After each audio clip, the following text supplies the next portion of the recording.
Hi everyone, my name's Claire Tupper and I'm the Education Development Coordinator at the Catherine McCauley Center.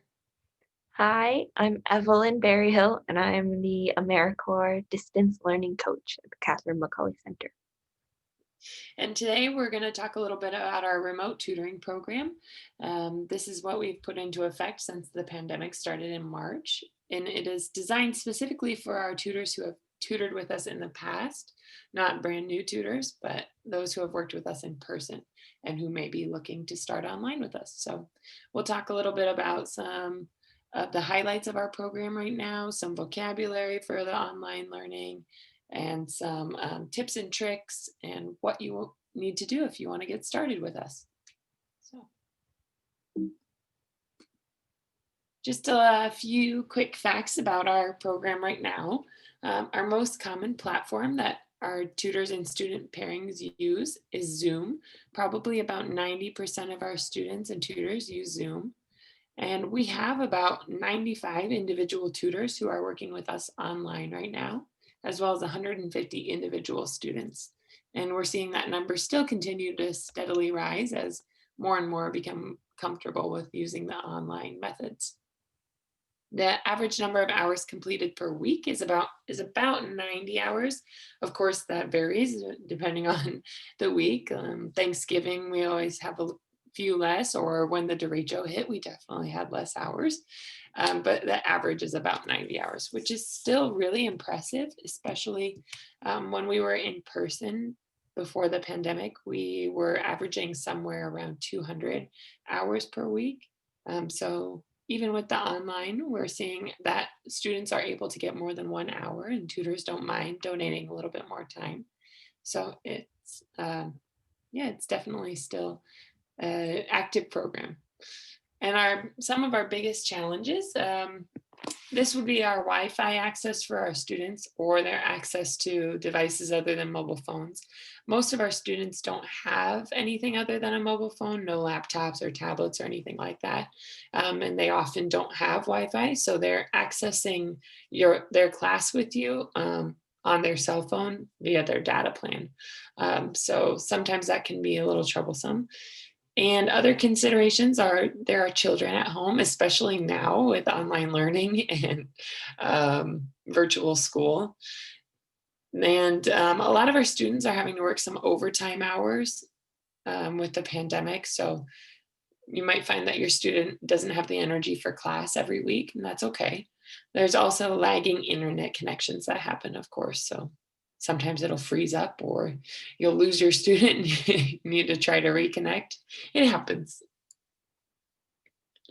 So we're going to do a little bit of vocab first, just a little bit of terminology for actual remote tutoring.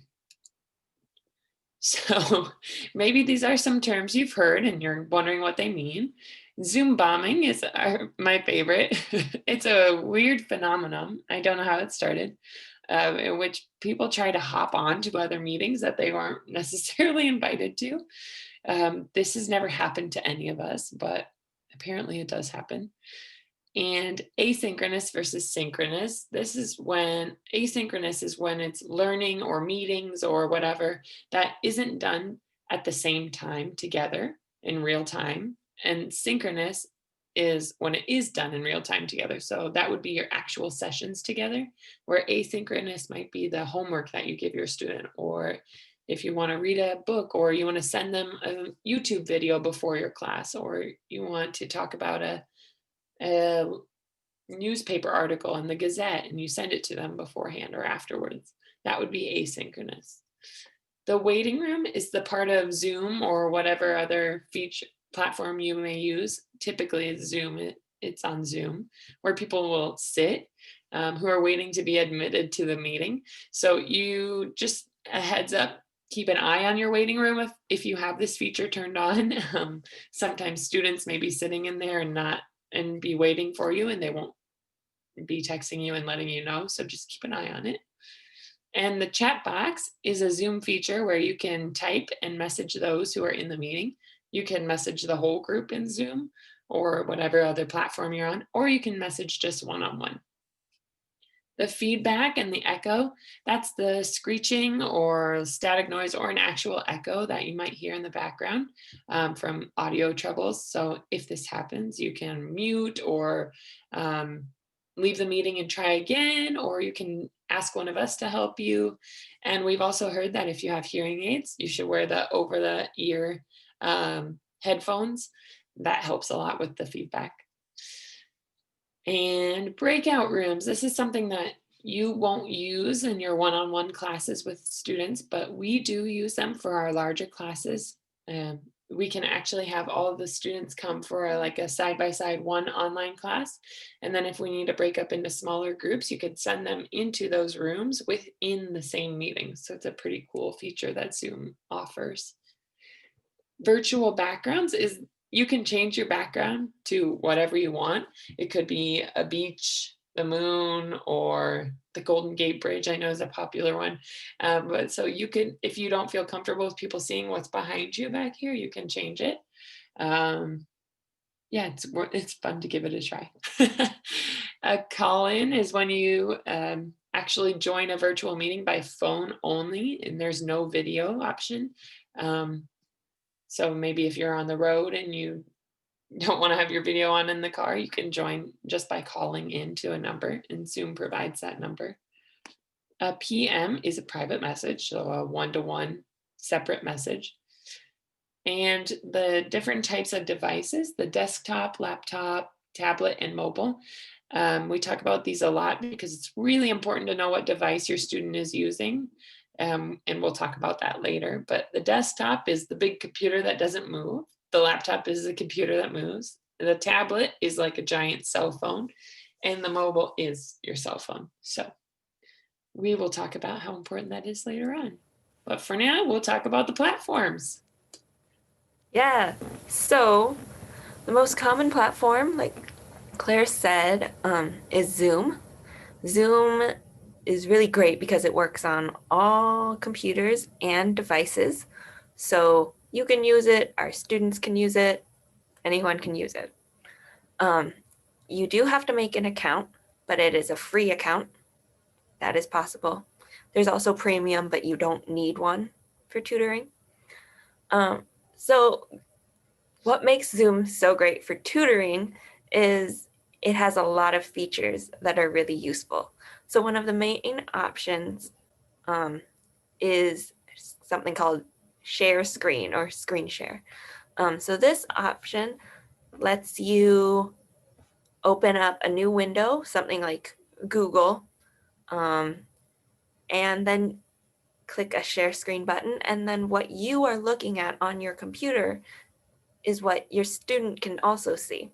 So we have tutors who will pull up Google Translate on their laptops and then share screen. So then their student can see the word in their preferred language and then also side by side in English. Similarly, there's also a whiteboard function. So you can share a blank screen and type on it. Never mind. I was gonna share it, but it wouldn't let me. Okay, so here's Claire showing the whiteboard, and you can type on it, you can draw on it, you can put little stickers. Really just, it's a virtual whiteboard. So another feature that Zoom has is annotation. So this means you and your student can write on the shared screen. So if you have, maybe you're looking at an article together in screen share, then you can allow annotation and draw or do little stickers all over, and then you can be more specific about what you're looking at or really use it for however you'd like. Another great benefit of Zoom is its chat feature. It's very similar to other chat features in various apps and platforms, but you can, at the bottom of your screen, open up the chat box and type little messages to your student. So I don't know if this will pop up, but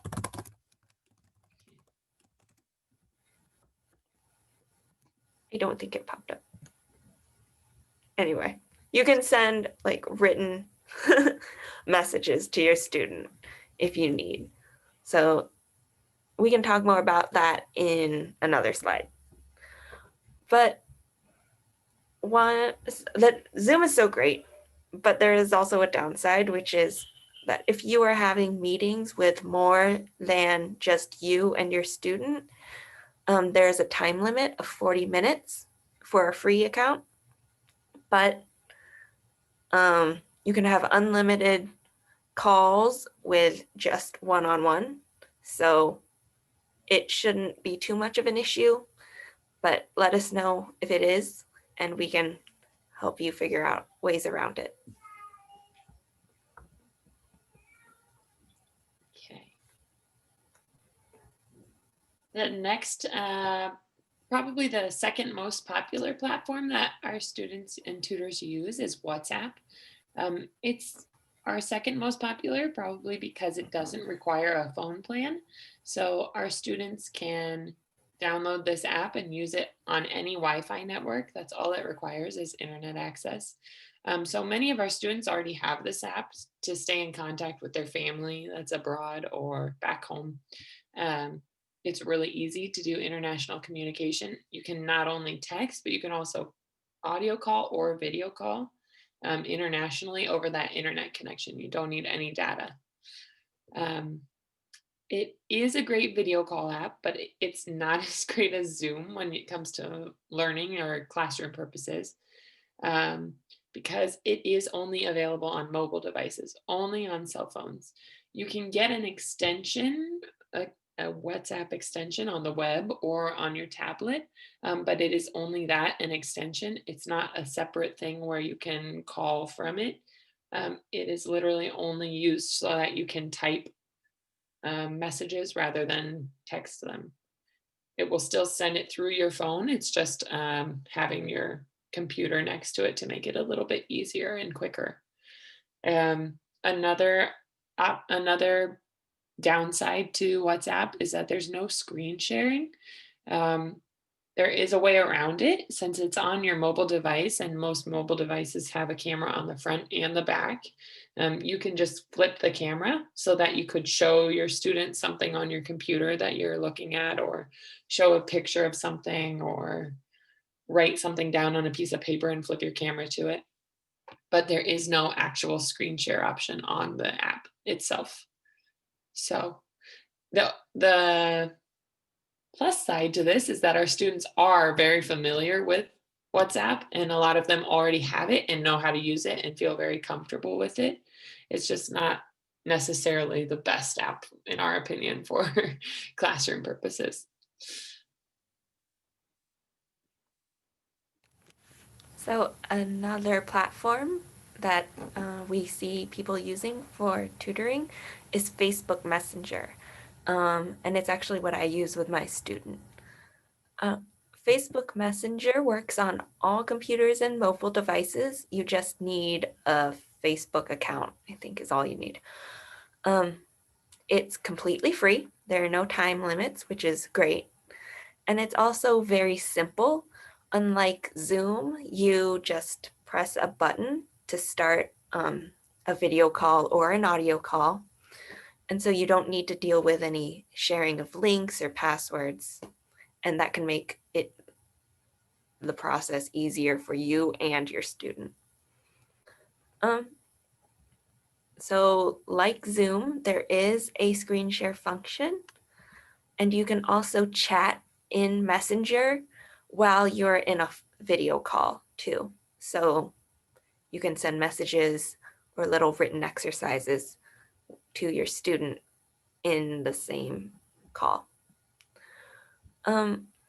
a few of the downsides of Facebook Messenger.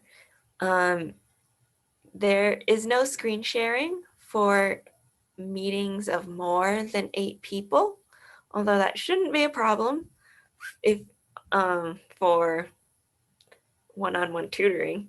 If it is a problem, let us know. You also can't have more than 50 people in a meeting. And the biggest issue we have with Facebook Messenger is being able to find your student on Facebook. So in order to use Facebook Messenger, you have to be friends with your student on Facebook, which is not always something tutors feel comfortable with. But it's also difficult sometimes to find your student on Facebook because they go by different names that we aren't familiar with. But it can be done, and we can do our best to help you if that happens. And the next one we have a few students who use this, not very many, is Skype. It is a great option, I think, and it's actually what I use with my student. It's very similar to Facebook Messenger and Zoom in that it works on all computers and mobile devices. So you can just download the app or you can use the internet browser version. It's pretty easy. And there are a lot of options in this one as well. The option to share your screen is there. Um, on your phone, there is no screen sharing, but again, like WhatsApp, if you had it on your phone, you could flip your camera to share whatever it is you're trying to show. But there is no actual screen sharing on the smartphone app. It is completely free with no time limits, even if you have more than 2 people. Um, that's unlike Zoom, where if you have 3 people, it's a 40-minute time limit. With 3 people or more in Skype, there is no time limit. So that's a perk. And another special consideration is that for Skype, it is a really cool international traveling app so that you can load money onto it. And when you travel abroad, you can make international phone calls through it. So that's kind of cool. And like the others, there is a maximum amount of people, but you shouldn't run into that issue with the one-on-one tutoring. And then FaceTime. FaceTime is a great option, but there are a lot of caveats to FaceTime in that it does come pre-installed on all Apple devices, which is awesome. You don't have to do anything. It's already there. And it's very user-friendly. You just open it and then you click on the name. There's a little camera next to it and you start the meeting. It's very user-friendly. But it is only available on those Apple devices, your iPad, your iPhone, or a MacBook. It is not available on any Android phones or any other Windows computers, anything like that. Only on the Apple devices. And it's not just one person who has to have it. Both the student and the tutor need to have an Apple device in order to do the FaceTime. So that can be a big downside and may prevent you from being able to use that with your student. Another pro is that you can just do a plain audio call or a video call. There's both options. And like WhatsApp and Skype on the phones, since this one is typically on the phone, there is no screen sharing option. Like the others, you can flip your camera and show what you want to do, but there is no screen sharing. And the other thing for FaceTime is that there really isn't any additional features. It's just a very basic phone audio or video call app. That's all there is to it. And there is a smaller maximum amount of people with 32 per meeting, but you still shouldn't have any issues. Okay. So if you'd like to get started with us, we'll tell you a little bit about the process. Yeah, so if you are ready to tutor online, first let someone know from CMC, so either me or Claire, and we'll put our contact information at the end of the presentation. At that point, let us know if you have any preferences for a student. So if you know you want to work with a certain level of student, we can try our best to match that. Also, if you have worked with a student in the past and would like to work with them again, we will do our best, but we can't promise that they're available for tutoring or that they are interested in online tutoring. So if you just know that we will do our best to match you with your former student, but it may not happen. Once we match you, we will send you your student's contact information, so a little bit about them and their phone number. And then we would like you to reach out to your student, introduce yourself, and then decide together on a time and platform to meet. Whatever works for you both is fine with us. So then once you set up your meeting, please let us know when your first meeting is. And we can help with your first session, and we can observe, sit in, and just be there if any tech problems happen, and just generally for support. Once you have your first session, you're good to go.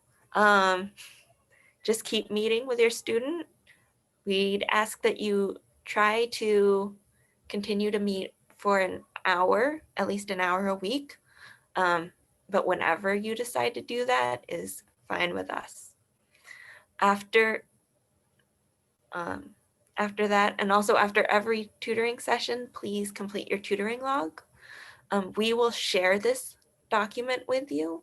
It's a digital tutoring log, but we can help you out figuring that out.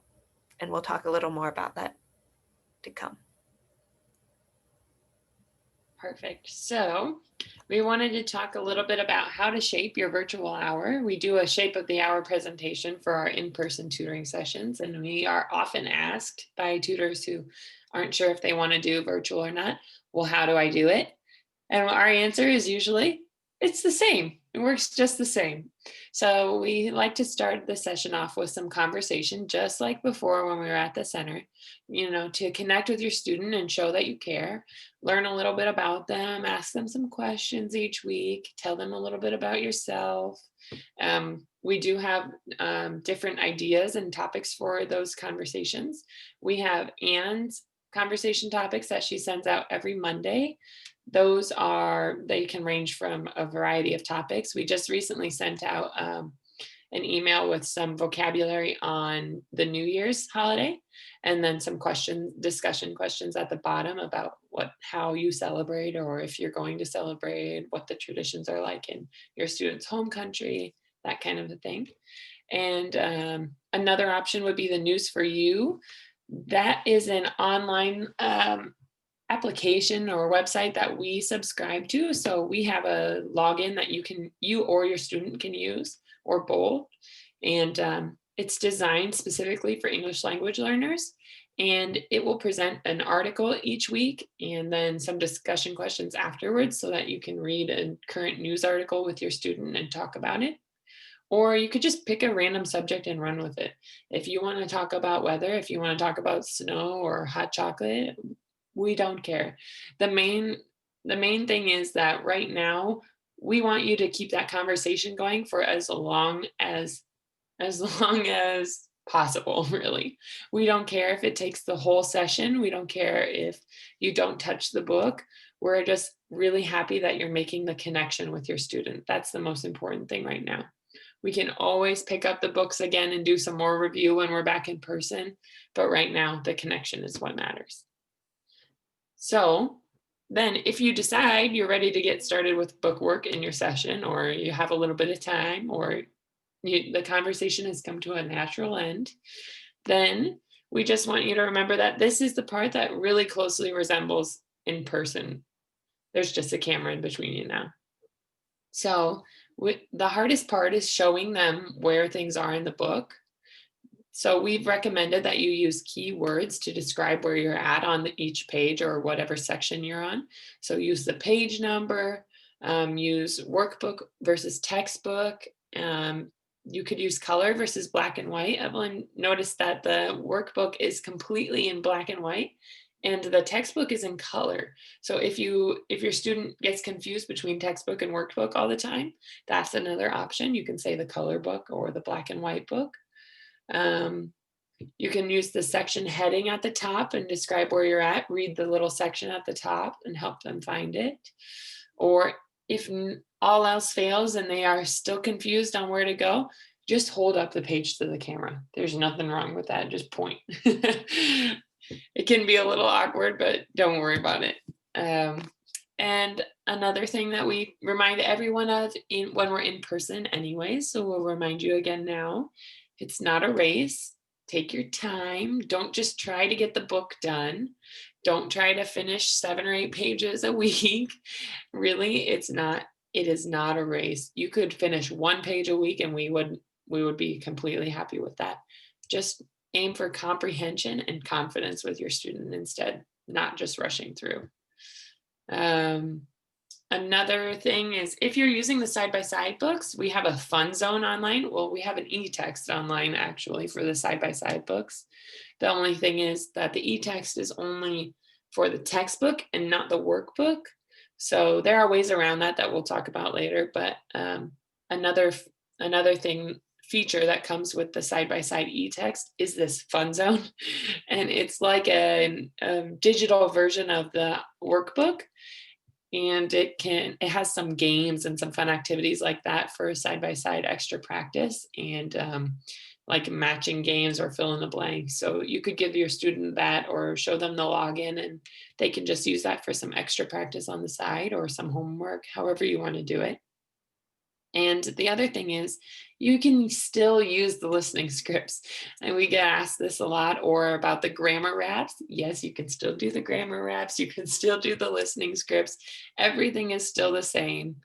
We'll talk about the hardest thing, that's writing. We'll talk about that in a little bit. And if you're in Challenger, don't forget the workbook. We have that often come up.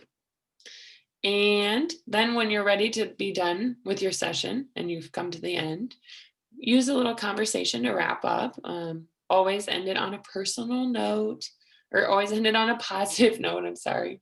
Get personal with them if you want. Don't push them too hard. Just allow them to share what they want, but still show them you care and show them you're listening. Show them that they can trust you. And then confirm your next session. This is huge. Make sure they know what time on what app. You're going to send them the Zoom link, or you're going to send it to them via email. You're going to send it to them via text. Make sure they know and they're expecting that link, or the same link. It doesn't matter. Just make sure that you've communicated it beforehand. And then, as always, before, like how we were in person, just check in, see if they understand, if they liked anything about that session, if they want more conversation, if they struggled with anything that day, or if they want to do more book work. Just check in and see how your student's feeling. Okay. So now on to one of the most frequently asked about topics. How am I supposed to help my student with their writing skills if we're online and doing classes through a camera? Well, the first and most important thing is that right now, maintain the connection with your student. So writing skills can be worked on later once we get into the building. Our students' writing skills will backslide, but they can always be improved later. So right now, really, with all the distance and the isolation that's going on right now, we really just want you and your student to spend time with each other, really, just conversing, practicing your reading, speaking, listening, just maintaining the English if you can, but learning more, not really necessary if it's not possible. And if your students don't want to, if they just want to practice their English, this is a good time for that. So if your student does want to work on writing, There are several ways to do that. So like Claire said, the side-by-side books have an e-text, but it does not come with a workbook online. So you can still use the physical workbooks with your student. We have correlation keys that we can give you and answer keys. So I don't I don't have a copy of the workbook, but I use the workbook with my student. So I will use the correlation key to find the right activity for where we're at in the book. And then my student will read the instructions and read the questions and answer the questions verbally to me. And I can see her writing in her book. So this is okay. It's a great way to work on writing skills. If you want to check how they're doing with it, you can have them hold up their workbook. You can have them flip their camera and show you a picture, or something that Claire sometimes does is have her student spell aloud the words or the answers to her to make sure that they're spelling correctly. And all of these are good ways to maintain the spelling aspect and the writing aspect of language learning. But one thing to really know is that writing today is not done very often by hand. So most of today's writing is typing or texting, text typing with thumbs. So really practicing those types of typing skills for writing right now, this is a really good time to do that. So you can text your student periodically or before class, ask them how they are. Sometimes you could share a little picture of what you're doing, or just like a little good morning text, and see if they will text you back. If not, they're probably at least reading it. So they're getting some reading practice. You can also handwrite them a letter if you'd like. And if they're comfortable and if you're comfortable with it, you can email each other. So like once a week, you could say, hey, how are you? What did you do this week? I know that some tutors are doing that. So it's an option and a very good practice, skill to practice. And just remember, writing, like I said, it can always be improved later. So please do not worry about writing. It is okay if your student does not grow very much or at all in that skill area. Okay, so this is a version of what a virtual tutoring log looks like. So again, it's really similar to the in-person versions that we used to use. And so as you can see on the left there, we put the date just like we used to, the time just like we used to, the tutor name. We still do have students who are meeting with more than one tutor. So put that down. Or if you need a break from tutoring and we set your student up with another tutor, it'd be nice to know who is working with the student and what book you were working in as well. Then for each session, you'll put the textbook and workbook pages and some notes. This is actually from my students' tutoring log, so you can see all of my exclamation points. Put whatever notes you need in there. We don't mind at all. And if you need to communicate anything with us, you can also put it in there as well. So if you need a test, you can put that in there. If you see that column on the far right, the one that says staff only, please don't write in that unless you're staff. So that's actually for us to record your hours with.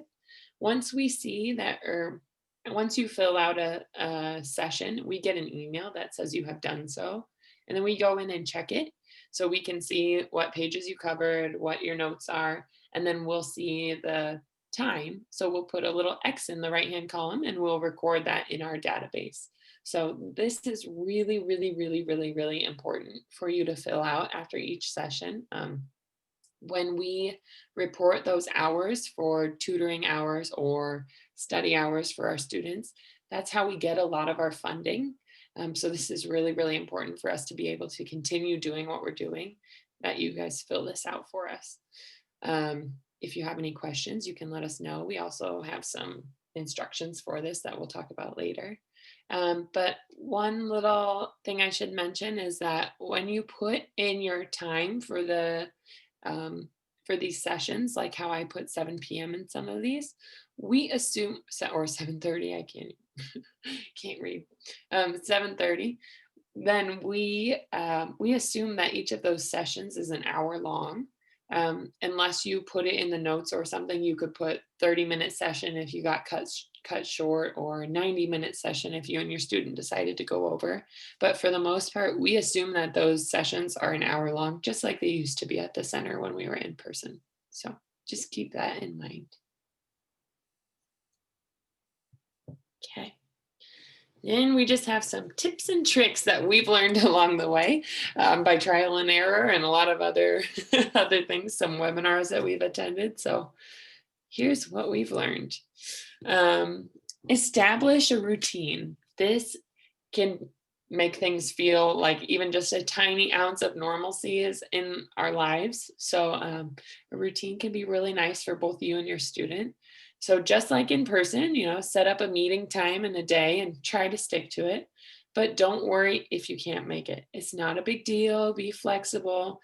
So like my student and I, we set up every Thursday at 7:30 p.m. Sometimes her work goes late and she has to push it back, or she says, can we meet on Saturday or can we meet on Monday? It's totally fine. If you're available during those times, say yes, go ahead and change your times. If you're not, say, I'm sorry, I can't do that. Let's just plan on next week instead.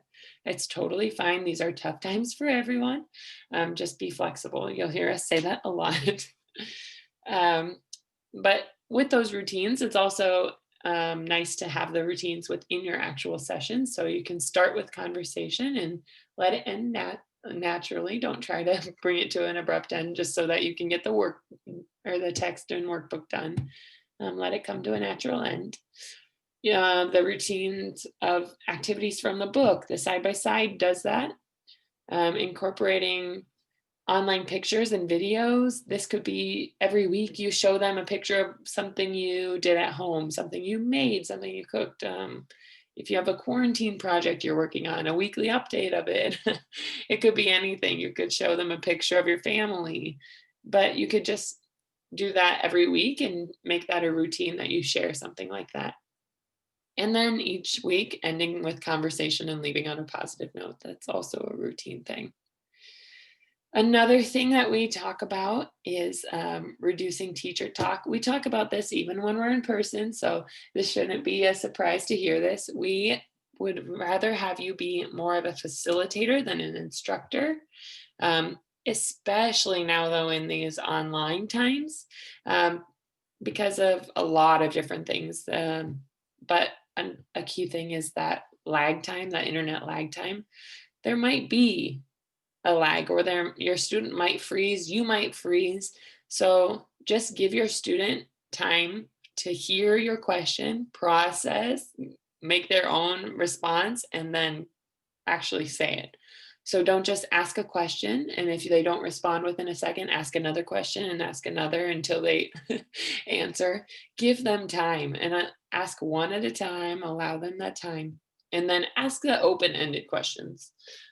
Don't just ask, did you have a good day at work? Yes. No.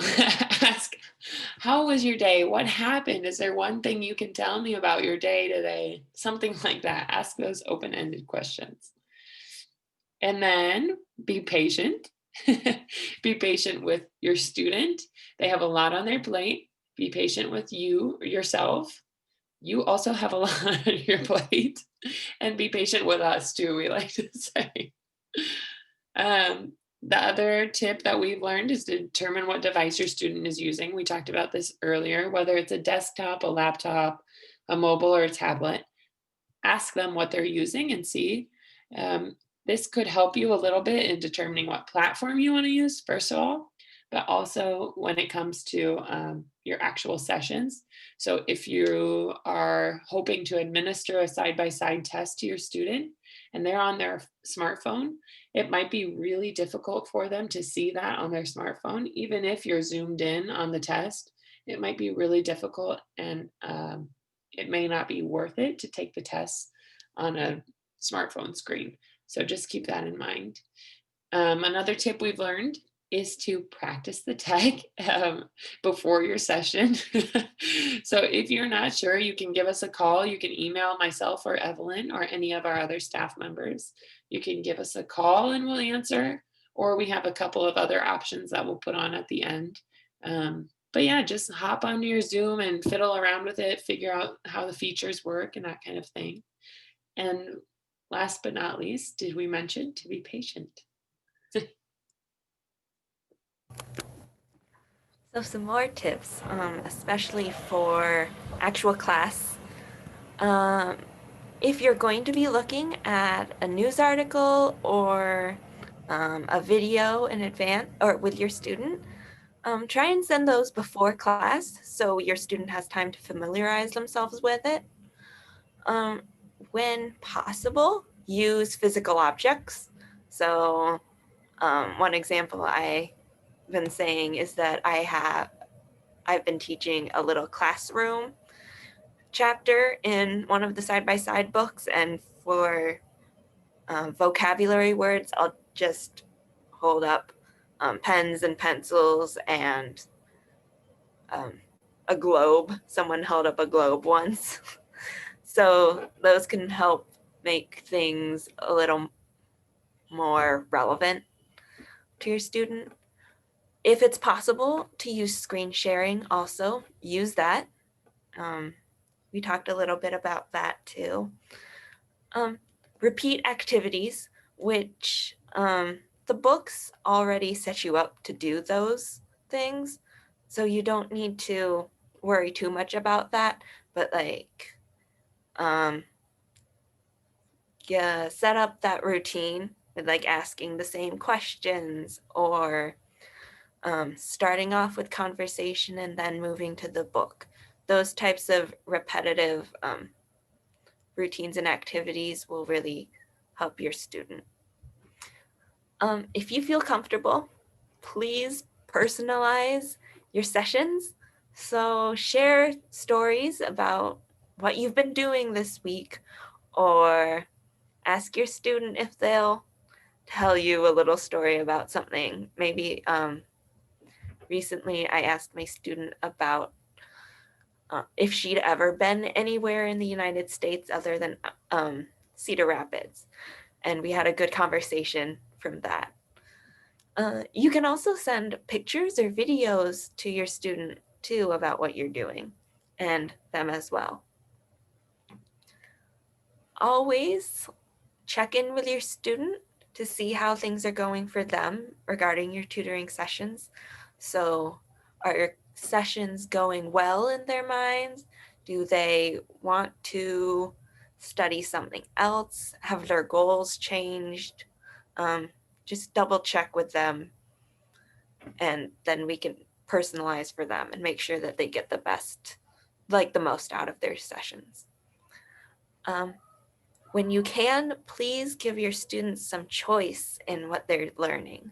So this could be if they want to learn more about politics, maybe you read a news article from the News for You website. Or one student wanted to get her driver's license. So her tutor picked up a copy of the driver's student textbook or something from us and practiced vocabulary with her student. Really, we want these sessions to be for them and for whatever they want. If you have If your student has new goals, let us know what we can help you provide. Also,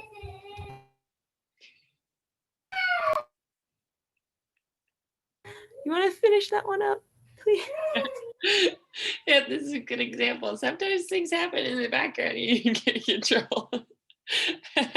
Yeah, the last tip was to plan an active learning opportunity. So this could be something kind of like a field trip.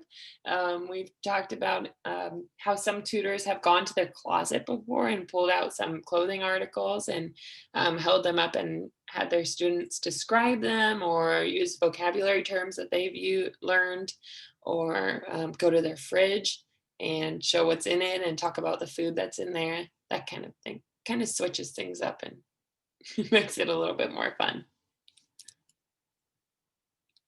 Okay, so then if you are in and you are ready to get started with us, but you're still feeling a little weary about the tech in this situation, then just let us know. We have a lot of resources to help you. We have office hours. That's where Evelyn or myself, or I think Ann or Katie, a couple of us will sit in. We sit in there on Mondays from 9 to 11, and we sit in there on Thursdays from 4 to 6.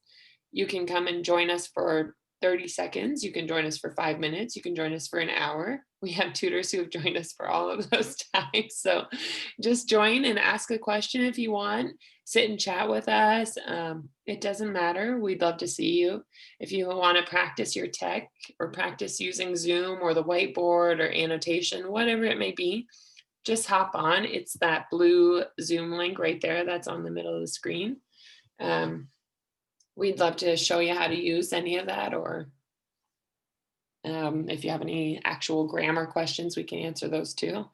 The tutor talk on Tuesdays from 5 to 6, that is with just a group of tutors, and we sometimes talk about our students in English classes, but sometimes we talk about art, we talk about history, politics, a total range of things. It's just kind of a nice opportunity to get to know other tutors in our CMC community and see what they like, see how things are going with their students, just get to know others. And then and that's also at the same Zoom address, I should say, that same one there. And then we also have all of these PDF instructions available that Evelyn and I have created over the past few months. So there's how to set up a Zoom account, how to create meetings on Zoom, how to administer side-by-side tests and screen sharing, completing the virtual tutoring logs, accessing the side-by-side e-text. We have all of these PDF instructions available and ready to send to you. They have pictures in them. There's step-by-step instructions. So whatever you need, we're here for you and we can help. That's our contact information at the bottom, my email, Evelyn's email, and then our general education email. So you can email any of those addresses or all of them all at once. It doesn't matter. Just let us know whatever you need help with, and we will get you help. Yep. And if you need anything else, just call our main line. But otherwise, we'll hope to hear from you and get you started online. Thanks for joining us. Thank you.